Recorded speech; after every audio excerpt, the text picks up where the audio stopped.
We doing tonight? This is the very first Perfect Storm webinar.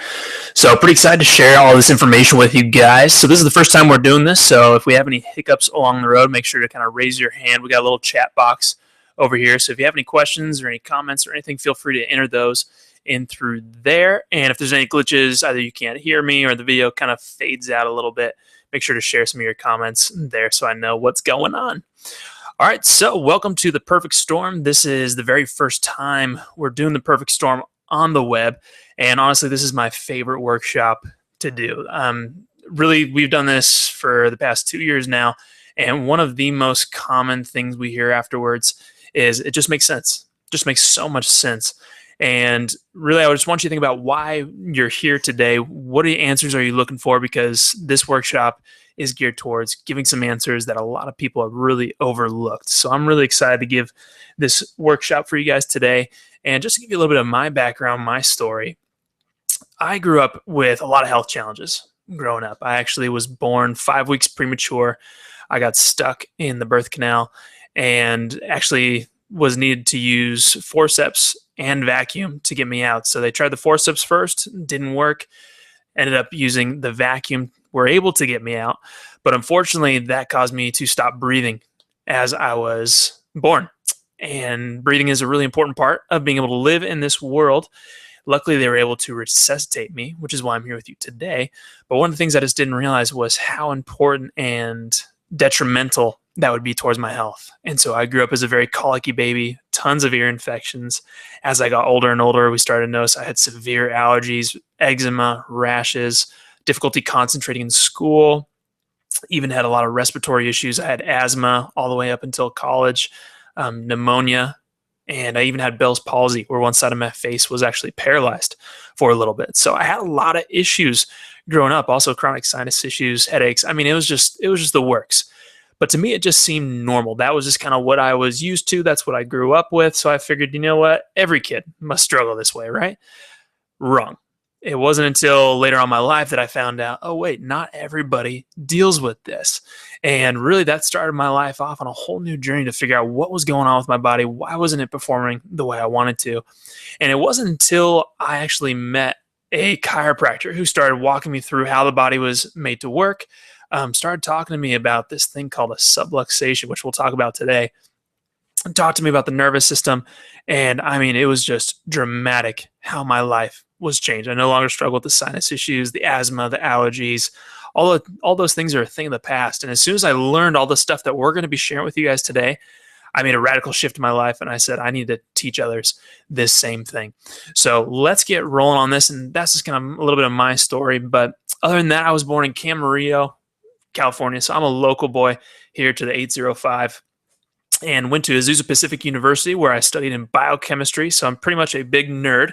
Got my doctorate from Los Angeles College of Chiropractic. I'm the owner of Vitality Family Chiropractic here in Westlake Village. And that's my beautiful wife there, who you saw in that picture. And here's just some more about me. But really kind of the big deal here is I've just spent a lot of time getting to work with kids of all ages, sizes, and concerns. And really one of my specialties is working with children with sensory processing issues, spectrum, and ADHD. Those are kind of our big ones that we see in the office, and I've just seen incredible results with that. And really, the main reason I love working with kids is because, obviously, as you heard before, I was a child who struggled a lot. And so I know what it's like to struggle. I know what it's like to be dealing with what some of these kids are experiencing. And that just drives me to help as many kids, as many families as I possibly can. And that's one of the biggest joys in our practice. And we run a very unique practice. Many people are surprised when they get to our office to see tons of whole families running around, tons of kids, babies, pregnant moms running everywhere. I mean, it's such a fun office for us to be in, and it makes it so vibrant, so full of life. And we just got walls and walls full of testimonials from people who've just seen incredible results. But it just makes it a very fun, but also unique practice in that we see lots of kids with ADHD, autism, anxiety, allergies, but we also see our adults too. So we see your typical neck pain, back pain, headaches, stress. But we've also seen incredible results, especially recently with digestive issues, fatigue challenges, sleep issues, focus challenges, and even fertility issues, and just so much more. So it makes us really a full spectrum practice seeing pediatrics, family, and pregnancy. and it makes it a ton of fun in through what we do. So let's just get right into it. I don't want to waste your guys' time. I want to waste my own time too. I know it's getting a little late here. So let's just dig right into it. First off, what is the Perfect Storm Workshop? Well, first off, it's definitely not that terrible movie with Mark Wahlberg and George Clooney. That's definitely not it. Really, what the Perfect Storm is examining the two-sided coin of health. And really, there's two sides in terms of health. One is the kind of stress we're putting on our health. And in terms of our kids, really, there's three different types of stress that kids are under. And I call them the three T's. We have your physical stress, which is your traumas. We have your chemical stress, which is your toxins. And we have your emotional stress, which is the thoughts. And those really form what we call the three T's of stress. Now, depending on how much stress there is, that is one thing. But the real key is the other side of the coin, which is how well is the body able to adapt to that stress. If our body is not very able to adapt to that stress and it doesn't have a larger bucket of stress that it can get filled up with, then all that stress piled together adds up in the bucket really, really fast. Whereas someone who's able to adapt to that stress better, maybe not so much. And what happens is, and what we're going to be talking about today is this thing called a subluxation. Because what happens is we tend to focus on the micro picture. We tend to focus on each individual one by itself, and we say, oh, that's not so bad. That's not too bad. But when we look at the grand scheme of things, the macro picture, the perfect storm, what ends up happening is it overloads our bodies to the point of creating this thing called a subluxation, which for now, we're going to dig in deeper to this, but I want you to think of this as stress on your central nervous system. It affects the body's ability to further adapt to this stress. And so we'll dive into this deeper, but we'll kind of go forward here. And as we get closer, I'll deal a little bit more with that. To Dr. Brady for a little while now. I met him at my gym and overheard him talking about how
he was so far away. So I can't thank Dr. Brady enough. And I'm just so thankful to be here. So that's our whole mission in what we do here, is to really make a positive impact in our community and to see just so many lives change. And that's just such a blessing for us. And that's why we provide these workshops like the Perfect Storm. And we also do workshops for schools, for businesses, for moms group. I mean, you name it. We do a bunch of different workshops on stress and nutrition, all these other things, because that's our main goal, is to positively impact our community. And so that's what we're all about. And so before we get going, we're going to do a quick awareness test. So I know it's getting a little bit late, so I just want to make sure everybody's still awake here. So let's go through this quick awareness test real quick. This is an awareness test. How many passes does the team in white make?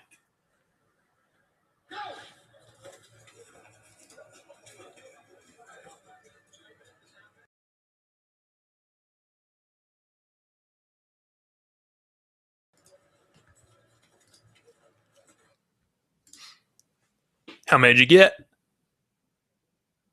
All right, let's see. The answer is 13. But did you see the moonwalking bear?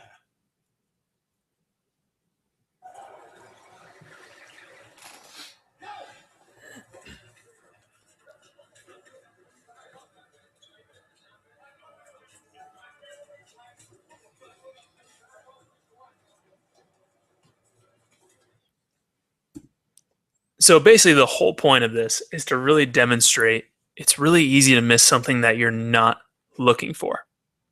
I'm going to say that one more time. It's really easy to miss something you are not looking for. So when it's coming to the health of our kids, if we look at the statistics, they're not showing good signs in terms of the health of our children. If we look at asthma rates, it's now 1 in 10 kids. It costs us $50 billion annually for asthma costs. And it's amazing because there's some seriously strong research showing the correlation to C-sections and ear infections, and we do a whole nother workshop just on that. ADHD is now 1 in 9 kids. And the most startling thing about this is the most common drug prescribed is in the same class as cocaine and Oxycontin. It's absolutely phenomenal. And now autism is now 1 in 50 kids, 1 in 25 boys.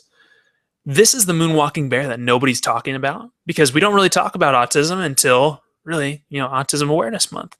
So it's just startling to see that even now, I think the latest projection I saw was by 2020, rates are expected to be to 1 to 25 or 1 to 22, I think, by 2020. So this is the moonwalking bear that nobody's talking about. When I was in school, we had 2 rules. The first rule was you don't call kids names. Second one is you don't do drugs. As long as you did those 2 things, you were A-okay. But now what do we have now? All sorts of kids have all different sorts of names and diagnoses, labels that are put on, whether it's autism, sensory processing, OCD, anxiety, allergies, asthma. And typically when we look at these, once they get diagnosed with that, what is usually associated right next to each one of those labels or diagnoses? That's right. A drug, a medication. There's usually some sort of medication prescribed exactly for whatever that condition is. You have autism, let's give you this. You have ADHD, let's give you Adderall, let's give you Ritalin, yada, yada, yada. There is all sorts of diagnoses with all sorts of XYZ prescription medications that you can take. The problem with this is we've gotten so good at diagnosing, but we've really failed at addressing and removing the true cause of neurological disorders, because I truly believe that proper care requires proper understanding of the cause. If we can understand what's causing this, we're going to get so much better at preventing and removing the cause. So it's really important. That's a huge, huge factor I want to share with you. All right, so let's dig right into it. Let's dig into the first T of the 3 T's, which is going to be trauma.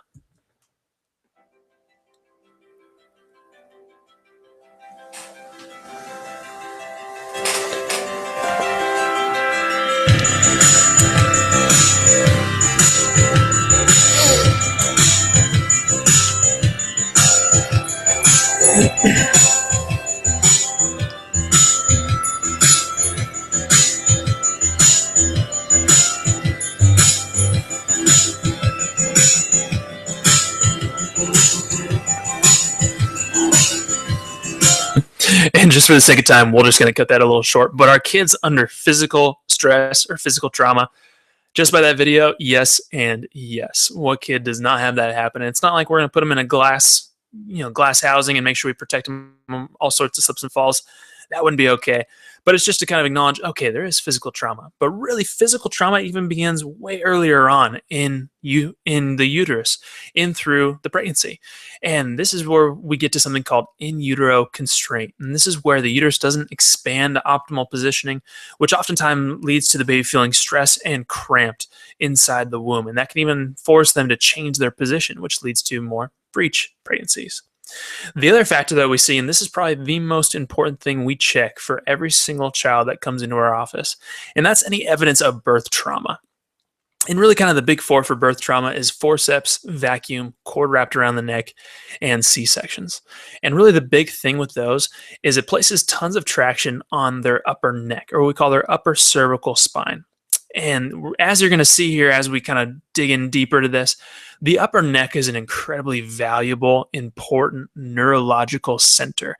It really houses our brainstem. It's an important filtration system for our nervous system, really big for the endocrine, respiratory, cardiovascular system. So really important area. And each one of these interventions places enormous amounts of stress and traction onto that area of the spine. And we're talking about a delicate, newborn, infantile baby. So very, very critical that we check for the birth process. And of course, childhood falls are also in that category as well. The next one we're going to look at is chemical stress.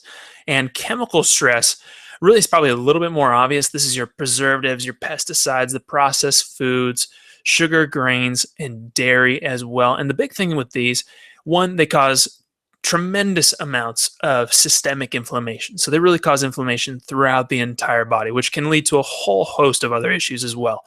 But the other thing with this, as we'll talk about in a little bit, is it actually will activate what we call their sympathetic nervous system, which is actually a stress mode.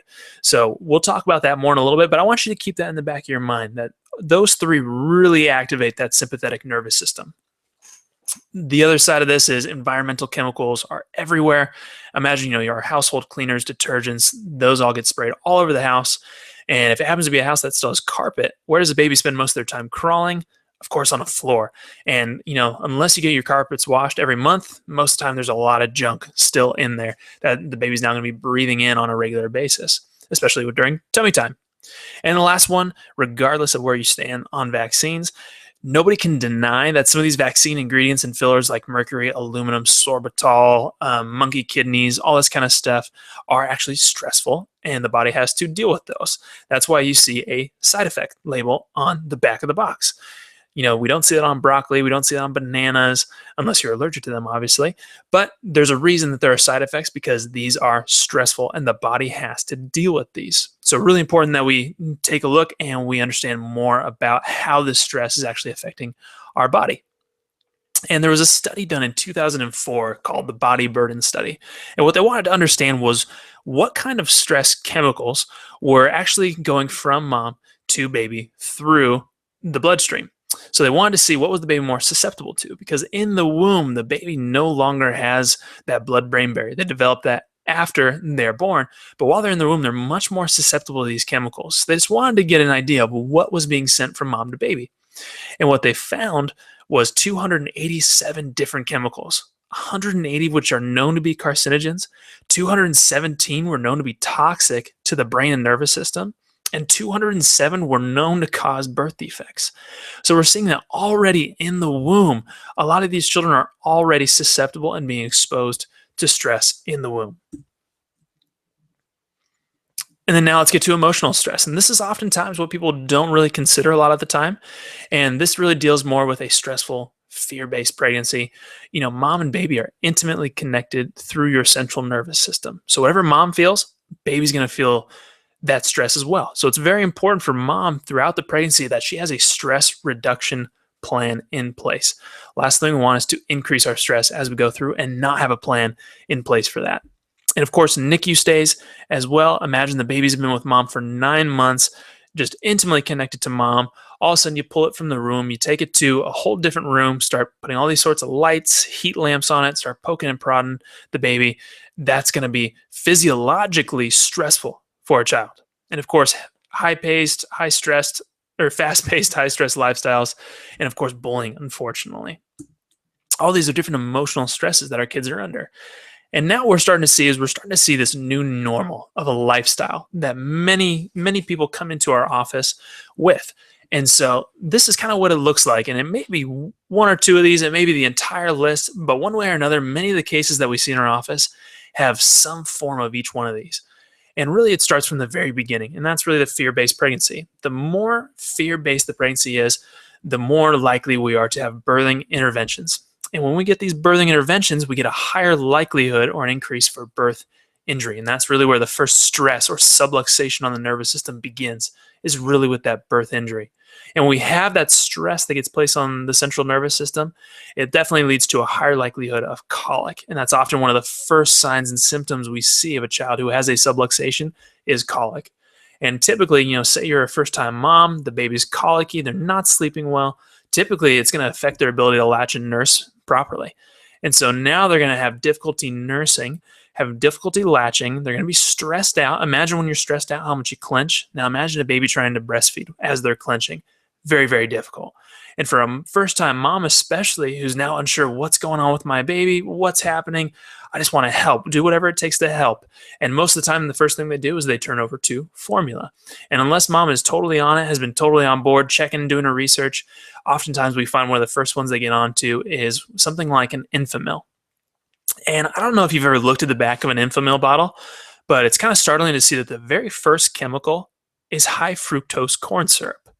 If that doesn't sound familiar, think of Coca-Cola. It's just loaded sugar.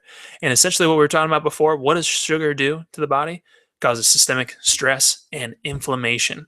And when that inflammation starts to build up in the body, it starts building up in a place called the inner ear. And now what is that going to lead to? Ear infections, of course. Now, most oftentimes when you go to take your baby to the pediatrician, you tell them, oh, they have fluid in the ears. They've been grabbing the ears. He checks. Oh, my goodness, they have an ear infection. They have fluid building up in their ears. So what do? They give them an antibiotic. And even the pediatric counselor, the American Academy of Pediatrics, has said that it's much better to watch and wait than to get antibiotics. So oftentimes, even though the American Academy of Pediatrics says, hey, it's way better to actually watch and wait and let it dissipate itself, oftentimes we get antibiotics involved. Now, I want you to imagine that you have a pool outside in your backyard and you let water stagnate there. What ends up happening over time? Over time, we start getting these bugs, these insects that start prospering in this stagnant pool of fluid. Now, I can go in there, I can spray Raid on it all day long, kill them. Oh, great, the pool is clear. Is it, though? Because what ends up happening a week later? The bugs and the insects are back. Why? Do I need to get more Raid? No, because we haven't drained the fluid. We haven't addressed the cause. And so oftentimes, these kids get multiple ear infections, which then leads to tube surgeries. And oftentimes, these tubes fall out. They have to get multiple tubes, and it's just a slippery cycle afterwards. Now, on top of all this, imagine now they get 68 vaccines. And now also with these antibiotics, as soon as they take one of these antibiotics, it's going to kill all the bad bacteria, but it's also going to kill all good bacteria. And 70% of our gut is good bacteria that creates our immune system. 70%. So now imagine that now 70% of the immune system is now being depleted. It's now been destroyed by these antibiotics. They're much more susceptible to further immune challenges as well. Also had 68 vaccines in there, toxic food or even toxic environment. And now you do have the perfect storm for all sorts of health and neurological challenges. So now we're seeing a tremendous rise in autism, ADHD, sensory processing disorder, PDD, NOS. I mean, allergies, asthma through the roof, as we were talking about earlier. It is the perfect storm of stress for all our kids. So now, obviously, the big question that many of you probably have, what in the world is a chiropractor doing talking to me about the nervous system, about all these other health challenges, stress? What in the world, how does that affect my kid? Well, really, the big thing in understanding chiropractic is it's not about sore backs at all. As a chiropractor, my job is 100% focused on the health and well-being of your central nervous system. And the function of the nervous system is really in a cycle. And the first is to perceive the environment, second, to coordinate, and then 3, the behavior of all other cells. And as we kind of go through the rest of this, we're going to see the same similar cycle. Perception, coordination, behavior. It's a cycle that happens over and over. So how does this work? Really, this is how it works. The brain sits up in the top here in its ivory tower called the skull. And the brain is the central command for the entire body. Nothing happens in the body without the brain telling it to do so. But you see, the thing is, the brain doesn't know what to do unless it's getting a picture from the rest of the body. So constantly, the brain is receiving trillions and trillions of signal from our vital organs, every organ, tissue, and cell of our entire body, our 5 senses, or 7 senses, as we'll learn here in just a little bit. And it's also, contemplating or processing our emotions, our senses, and all that stuff as well. So all this enters in through our peripheral nervous system, through our nerves, in through our spinal cord, and up to the brain. The brain then processes all that information, decides, okay, here's what we need to do. Let's do this, and sends information back down the spinal cord, out through the nerves to act and control behavior of the body and ourselves. Now, the central nervous system is the only system in your entire body completely encased in solid bone, which would be your spinal cord and your skull. Now, the thing is, it forms that main protection for that central nervous system, which just shows us how valuable and important that is. But also what we're going to find here in just a second is it is actually a neurological organ that really feeds incredible amounts of information and healthy nutrition to the brain, as we're going to find out here in a little bit. Now, the other side of the nervous system is there's really 2 sides to our nervous system that form very similar, a yin and a yang. So the first side we have is our brake pedal. This would be more or less, the relax, digestion, growth and development, immune function center. When we are activated on this mode, that is going full bore. Rest, relax, digest, immune function. The other side of our nervous system is more our gas pedal. This is the fight or flight response. This is the stress response. And so these two are constantly in balance with one another, meaning we cannot be at both at the same time. We cannot be in growth mode or brake pedal mode at the same time that we're in protection. So I love this quote by Dr. Bruce Lipton, a master of epigenetics. You cannot be in growth and protection at the same time. So when this is on, this is off. So when we're on stress mode, rest, relax, digestion, immune function become stalled. So very important concept here that we're going to touch on in just a little bit. And the more stress we add into our bodies, the more stress a child is placed under, and even an adult for that matter. So the more physical stress we add, the more chemical stress we add, the more emotional stress we add to our body's ability to adapt.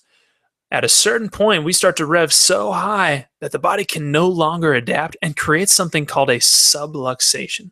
And the subluxation occurs when a misalignment and fixation within the spine creates stress and tension on our central nervous system, causing it to activate the fight or flight response. Very important topic, very important section here. So the subluxation now is really a big piece of the puzzle here. So we've understand a little bit of the three causes. We've dug into the micro picture and seen how all these play into the macro picture. So now it's time to discuss the subluxation and what that effect looks like, which we call our 4Ds. So this is time to get into the nerd time here. So the first D we're going to be talking about is dyskinesia. And this really is very similar to a hinge on a door. It's when the subluxation gets misaligned and fixated. It means it gets stuck there. So now I can't go through the proper range of motion. And so the main area that this happens in is, like we were saying before, the upper neck, or what we call the upper cervical spine. Very valuable, important center because, as you can see, houses our brainstem. Very important, critical, informational, neurological center. And I want you to think of your weird Uncle Al. And I call it the weird uncle analogy. So imagine you just had your newborn baby. They're fresh. They're 2 months right out of the womb. You go take it to a family reunion, and you have that weird uncle that you don't see except for every 10 years. And he desperately wants to hold your baby. You decide, okay, we'll let you hold him just for a little bit, maybe a minute. And when you hand that baby over to him, what is the one place you make sure that he holds, protects, and holds very close? The head, right? The head and neck. Why? Because we innately know that that is an incredibly important and valuable center, right? Interesting little concept there. So how does this start? Most of the time, this starts from the birth process. Now, we're going to look at a C-section video here. Why? Because most of the time when people come in and they say they've had a C-section, oftentimes they don't see this side of it. As you can see, there's a curtain here which separates the rest of mom and dad, because dad's usually up with mom, from the belly. So most times parents don't know that this is going on. And C-section is probably one of the most detrimental interventions for the cervical spine. So let's take a look real quick. If you're a little squeamish, I recommend you kind of look away from the computer a little bit.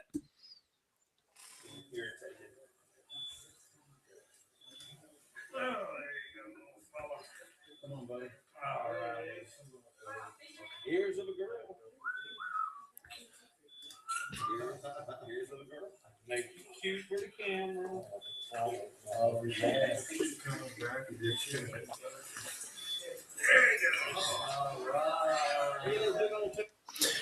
So did you see the kind of stress that gets placed on the infant spine during this procedure? They say there can be anywhere from 60 to 90 pounds of pressure put on an infant spine during this procedure.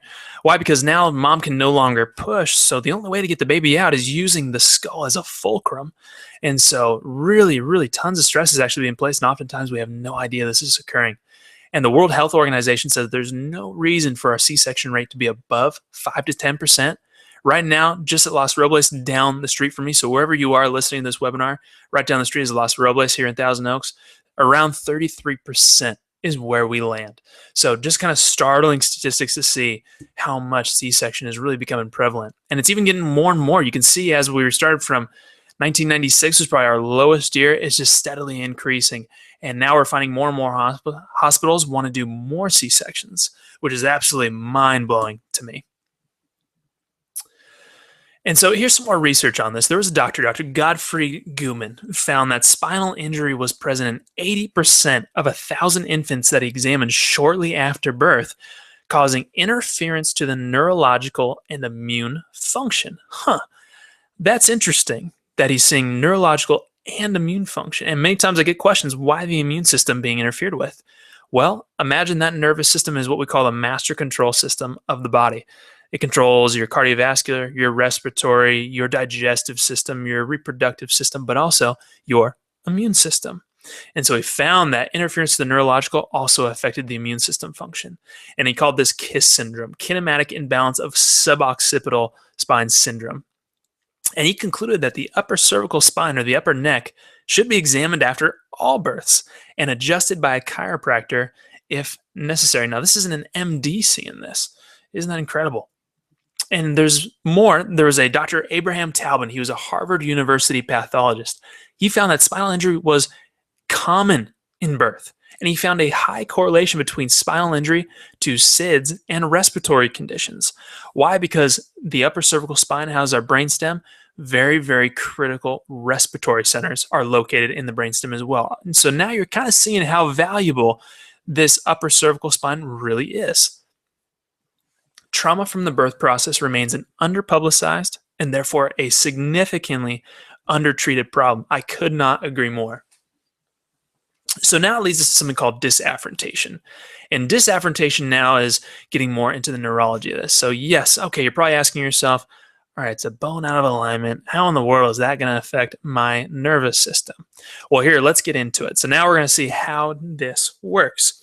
And really, we talked about there's 5 senses. There's actually 7. I'm sorry, I lied to you. I didn't mean to. There's actually 7 senses. And there's actually balance and coordination, which is basically telling you, are you level, are you balanced?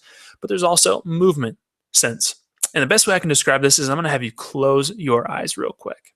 And what I want you to do is I just want you to hold up your index finger. Hold it straight up in the air. All right, everybody got it? Now what I want you to do is keep those eyes closed and just flex your finger up and down.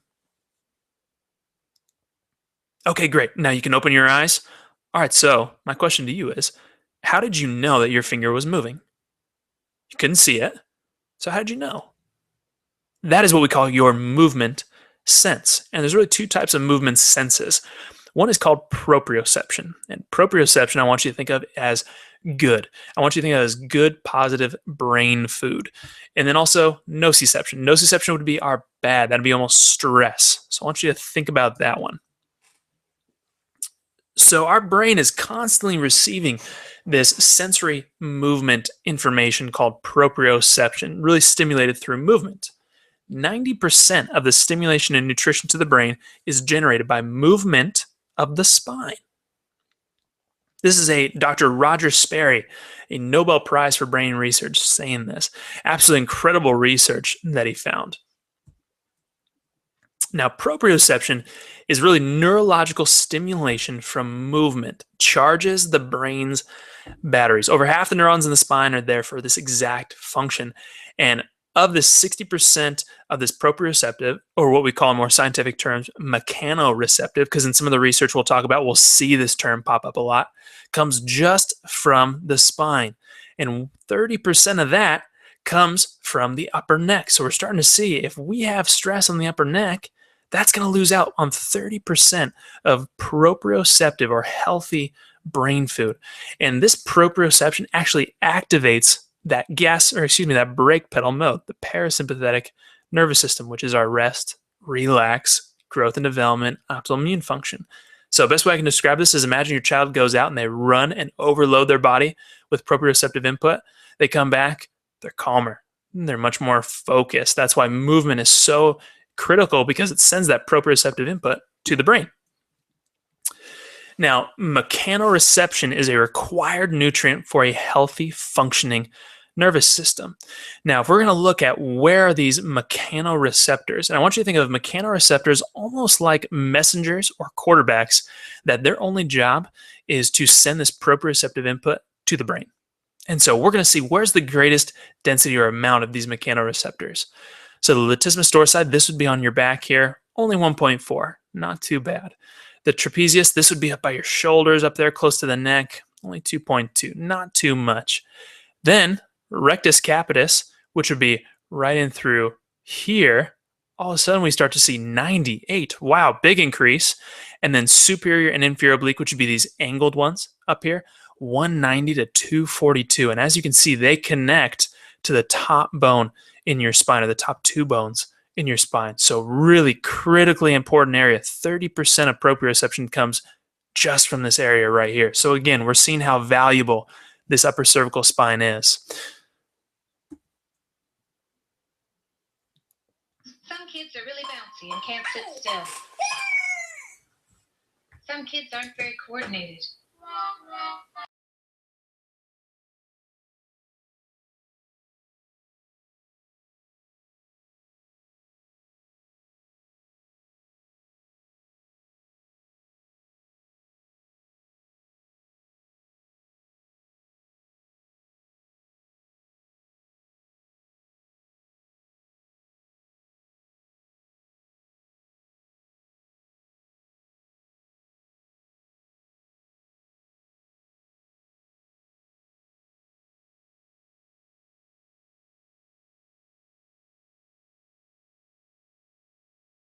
Sensory processing disorder, these senses don't communicate right with your brain. Think of the nerves connecting your brain and senses as a set of roads. Those roads should be smooth superhighways so that the senses and brain can communicate fast. So I'm going to stop it right there. Now, I had an OT come to a class and she goes, this makes so much sense, Dr. Brady, because my whole goal is to smooth out these roads. But where do you notice all these roads cross at? Right here in the upper cervical spine up here. So she goes, what if I'm working against a roadblock? And it's incredible to see. We just had a little one come in today. Mom said the exact same thing. She goes, her OT goes, I don't know what you've been doing, but whatever you've been doing, keep it up, because he's a different kid than when he first started. I won't say any names, but incredible experiences that we see oftentimes with our OTs working hand in hand with chiropractic. Just incredible to see the results that happen.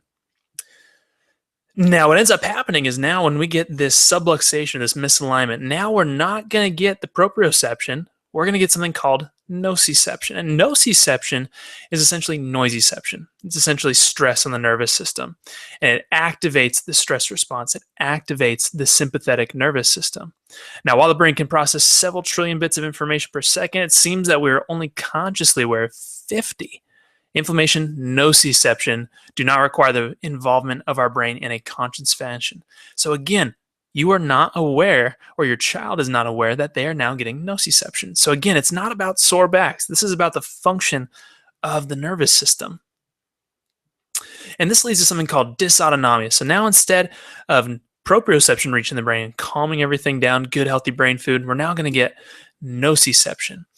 And dysautonomia is dysfunction or imbalance of our autonomic nervous system, which controls our organs, our glands, our immune system, digestive system, and more.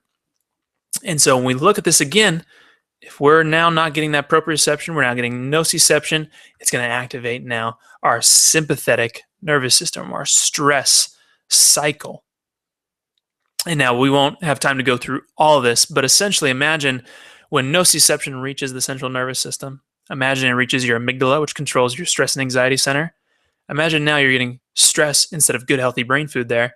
Or you think you're going to be a little bit more stressed and anxious? How about the learning center? If we get stressed there, you think it's going to be a little bit more tough to learn? Or how about the frontal cortex with behavior, personality, decision-making, social behavior? Of course. And this even continues down to our adrenals and overloads the stress response, and it causes the adrenals to have to overload and overwork. Now, this dysautonomia leads to what we call dysfunction. And there's a really budding area of science right now called neuroimmunology, the study of how the nervous system connects and relates to the immune system. Now, the autonomic nervous system controls your immune system and digestive system, and the main connective pathway between the two is something called the vagus nerve. Yes, so the vagus nerve here. And the vagus nerve, if we look at the upper cervical spine, so this is a flat picture of the upper bone in our spine. The brainstem sits right here, as you can see. And basically, here would be your artery, your blood vessel, and there is the vagus nerve in yellow right there. Can you see how close in proximity that is? And if we were to look at a cross section here, you can see it right there. So tremendously close to this bone right here. You can see it a little bit better in this one right here. So imagine we have a subluxation, that bone has come out of its alignment. All it takes is the pressure or weight of a dime to change the function of that nerve. So it really doesn't take too much before we start seeing changes in that vagus nerve. And the vagus nerve is a huge, huge proprioceptive brake pedal nerve. So really, really important area of the spine again. Now, this is going to lead towards something called dysponesis. And dysponesis essentially is the output. And so I'm running through these a little quicker because I want to make sure we're good on time here. I want to keep it as close as we can to an hour. So essentially, this is going to be the errors in output and organization. And now there's 3 different categories that we typically see. So the first one we're going to talk about is the raging bull. This is a child who's been stuck on the gas pedal all times, full fight or flight, foot pedal to the metal. This would be our classic ADHD, anxiety, and more. So here's an example of the state-of-the-art scans that we take in our office that are pain-free, radiation-free, all the above. So very safe in general. We always tell our kids we're taking pictures of their spine. And so here's what it kind of comes out looking like. And what I want to see is that these black bars right here fit within these white pear-shaped voids, if you can see that, okay. As soon as we start seeing that go outside or even inside those areas, we're going to start seeing changes of the function of the nervous system. So essentially it means stress if it goes outside and decreased function if it goes inside. Let's see if I can get a better picture here. Here we go. So now when we look at this scan here, what are you noticing with their scan? We can see stress up at the top and stress up down towards the bottom. So that kind of gives us a picture of where the stress is taking place in the spine. Anytime we see the greens, the blues, and the reds, it's going to be showing us different levels of stress. Now, it's really cool to see colors, but these are some of the numbers that we're going to use. Again, like I said before, I'm a big nerd. I want to see numbers. Pattern is telling me how organized or efficient is the body working. And this is really the brain's ability to understand the incoming signals. So for a child suffering with ADHD, oftentimes, especially in our ADHD workshop, we talk about how ADHD is really just a Ferrari engine with bicycle brakes. They have tons of power and efficiency, but not a lot of stopping power. So typically their pattern score or their efficiency, very high, typically right where we want it to be. And I want to see that 70% and above. Next one is symmetry, which is letting us know do we have any balance or curve changes. And the last one is total energy. This is probably one of the most important ones we'll look at. This essentially is telling me the amount of signals go into the brain. It's essentially telling us how stuck on the gas pedal are we. And typically I want to see this get as close as I can towards 100 for kids. And what do you notice with this child's total energy? Almost quadruple where we want it to be. So very, very stuck on the gas pedal. And that's your classic kind of ADHD scan there. The next one we see is the drunken bull. And this is much more disorganization and disconnection. Very classic for sensory processing disorder and motor imbalance issues. And so when we look at this one, again, where are you seeing that stress? Up in the neck. Incredibly common. And now when we look at the pattern score, notice a difference now between the pattern and the total energy on this one. This one much lower, much closer to where we want it to be. Pattern score very low, almost cut in half to where we want that to see. So not exactly what we want to see, very classic of sensory processing disorder.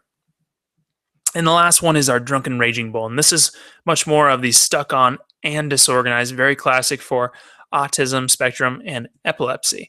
So when we look at this one, we're going to see pattern score much lower, half to where we want it to be, and total energy almost triple where we want it to be. And again, you can just see the disorganization and lack of smoothness throughout the entire nervous system when we look at this picture. Very disorganized, very dysfunctional in the nervous system. Tons and tons of stress on that nervous system. So how do I know if my child has one of these subluxations?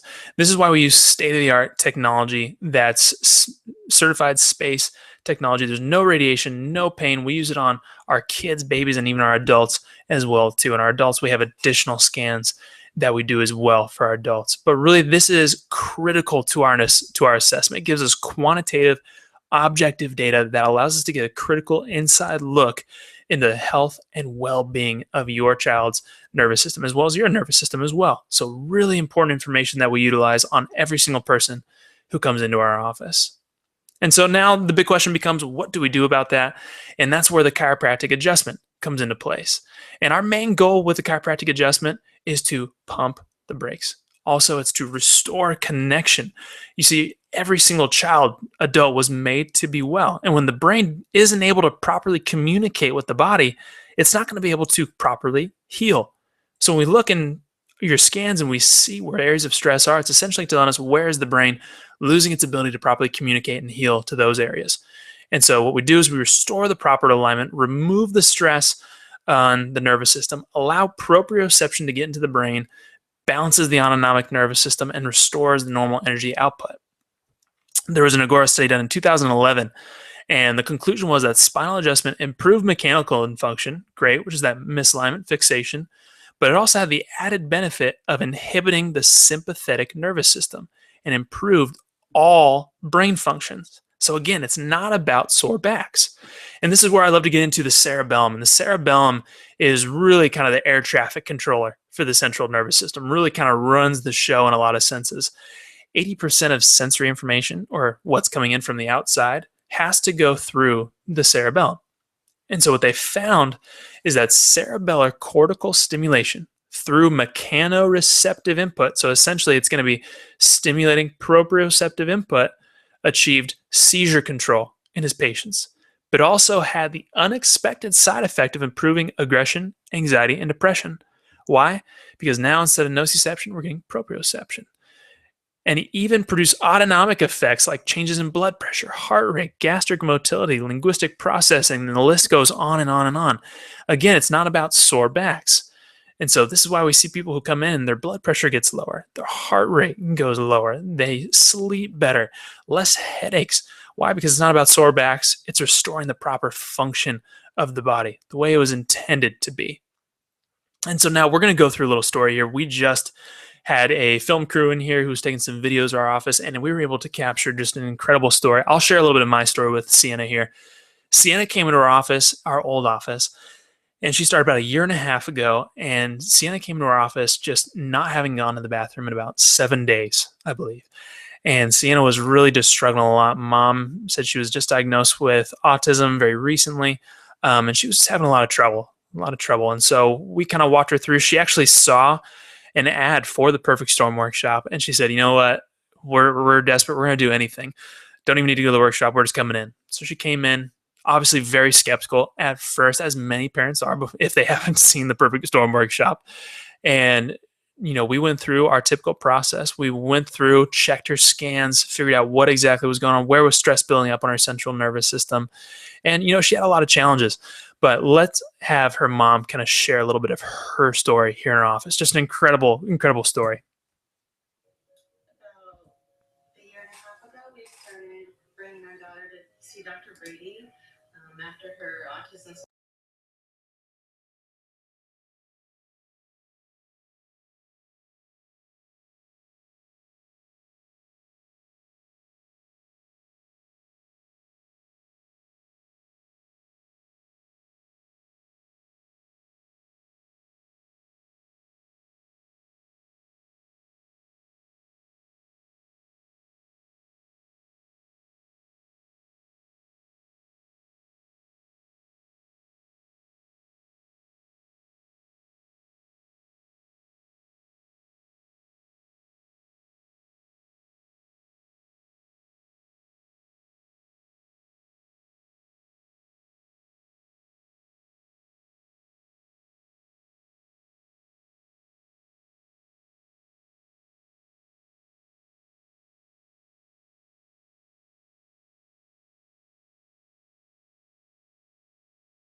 all the kids, and she loves coming to see him. And it's just been a really great experience. And as a parent, when you see your child suffer the way that she was, it's devastating. And when you feel helpless, you don't know what else to do. And I had never been to a chiropractor or used chiropractic services before, so I really didn't know what to expect. But after seeing the results that we've had with her, it's just been amazing. I would recommend him to anybody. So just an incredible, incredible story from her. They've been in our practice for about a year and a half, and we've just been able to